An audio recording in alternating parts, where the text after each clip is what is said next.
السلام علیکم دوستو، ہوری نیوز چینل میں خوش آمدید۔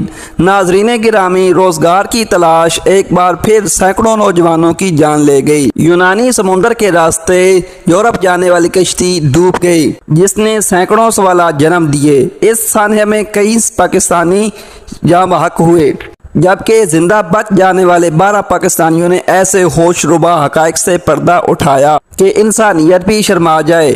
کیا اس کشتی کو جان بوجھ کر ڈبویا گیا؟ پاکستانی نوجوانوں کو سب سے نچلے حصے میں کیوں رکھا گیا؟